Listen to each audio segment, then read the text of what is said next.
Hey, it's Andre and welcome to the first Friday flying update for December. I missed a few.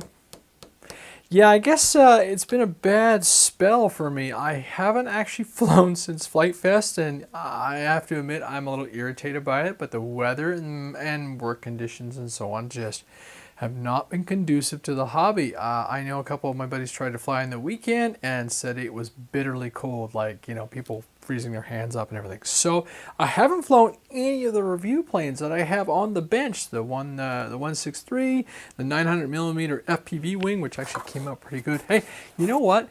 I have not experienced the T-motor setup yet, and I really enjoyed the punch that thing did on the bench. I was just doing some throttle test, and so this thing is ready to go. Hopefully it's going to be pretty durable. I'm a little leery about snow in the bottom of it and stuff, and all the exposed pieces underneath. I mean, I think it's great ventilation for the summer, but come for winter landing and stuff, I'm not so sure. And obviously you've got to watch how you put the aircraft down because of the way that prop is. So that will get flown, fingers crossed for tomorrow.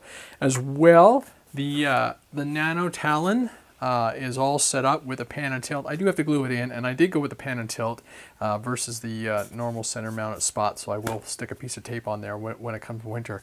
But I'm excited about this one because it's got a form factor that I really like. It's got a, you know, it's like a football. So I do have an 8XR installed in the belly, and that will let me do all the controls and the flight controller and the pan and tilt and everything with my goggles.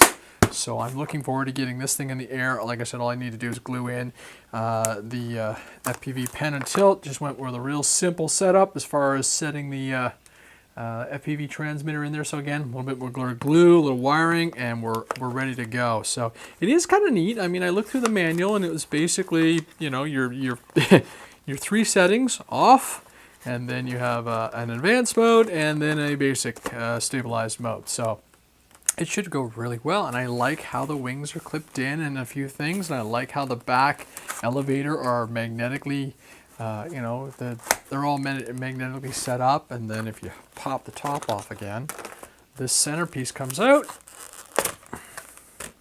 and those wings are tabbed in. That is pretty cool. Now I'll probably do a little work and secure them a little bit, just to make sure they don't come flying off under any weird circumstances. But I really like how the servo that controls the ailerons is actuated internally. So there's nothing on the wings. So, you know, your fuselage weight and your wing weight and everything are a lot less. So it is a really neat design, and I look forward to getting it out and flying. So hopefully tomorrow it'll go out, and I'm going to fly it on a 3S2200. I'll save the FPV, and maybe I'll order an extra canopy, but I just decided that I like the idea of the pan and tilt. I can probably put a run cam or something like that on the wing or back here or something, but I wanted the pan and tilt experience, so that's where I've gone.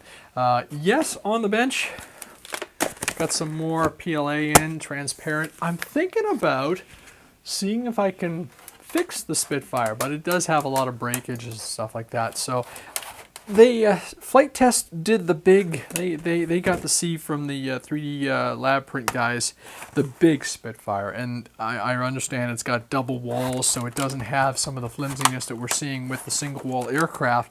But I do want to redo this one and revisit it with a better power pack on it, so we get a little bit more performance out of the smaller setup, because that's what I was going to test before the unfortunate melting happened.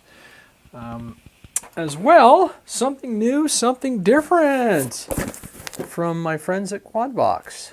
It is the, I think this is the November package, and so I'm going to do a quick opening right now and have a look and see.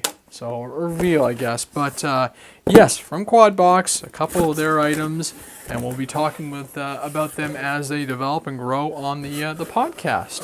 Speaking of which, we're having a lot of fun. Some decals, some Rotor Riot props. I really got to get my 5-inch quad back together. I've been flying on that little 150 from Multi-RC and enjoying it. So these are 5x5x3s. So I'm hearing a lot of good things about this setup. Apparently the 5x5s are supposed to give you some pretty good efficiency. So a couple bags of those, a flight controller. This is called the Revolt 1. So I'm going to look at that because I could probably use a new flight controller on my bigger quad. A swag 10% off. Another quad box, 1.5 mil. Always gonna have a 1.5 mil in the bench prop. Looks like an antenna, PLA printed or 3D printed flexible antenna mount for a quad, and a t-shirt. A nice color actually too. There you go. Quad box, I like that. Fat Shark prop goggles and everything. So look for more quad box association with us, hopefully, in the podcast. We'll see if we can get a couple of their pilots on and talk about some of their endeavor and what they're trying to do, Chad, Capper, and crew. And we'll go from there. This weekend, we will be doing another podcast talking about 2017 and what we felt were some of the highlights and really positive moments of the year. We're continuing to work with Motion RC, and I know for a fact that Hobby King has got a couple nice little gems coming up for us too. So stay tuned, keep subscribing, have a fantastic day. I'm Andre. Thanks for watching.